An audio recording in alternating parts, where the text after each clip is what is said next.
Korban jiwa akibat penindakan keras terhadap gelombang protes di Iran terus bertambah.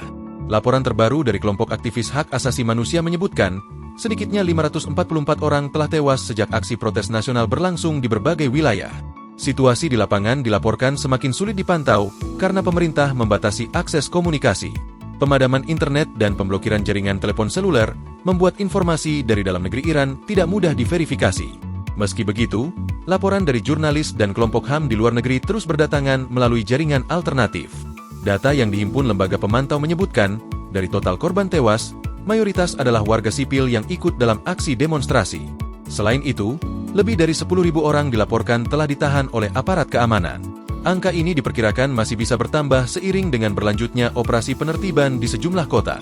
Kelompok aktivis juga melaporkan adanya penindakan langsung terhadap massa, termasuk pengejaran terhadap korban luka.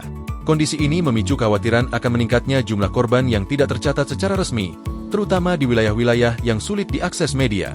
Di sisi lain, pemerintah Iran menyebut aksi-aksi tersebut sebagai kerusuhan dan menuding adanya campur tangan pihak asing.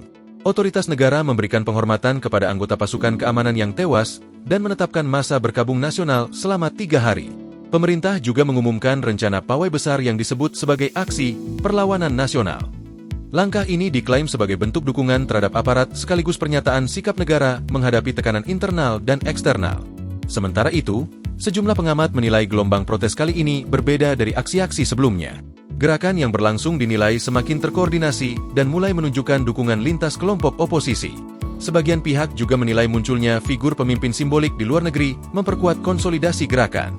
Faktor sosial dan ekonomi turut disebut sebagai pemicu utama keresahan publik. Kesenjangan antara kelompok kaya dan miskin yang semakin melebar, serta melemahnya kelas menengah, memperbesar ketidakpuasan masyarakat terhadap kebijakan pemerintah. Di tengah situasi yang terus memanas, tuntutan perubahan politik dan sosial semakin menguat. Sejumlah aktivis berharap rakyat Iran dapat menentukan masa depan negaranya melalui proses politik yang bebas dan adil. Hingga kini, pemerintah Iran belum merilis data resmi menyeluruh terkait jumlah korban.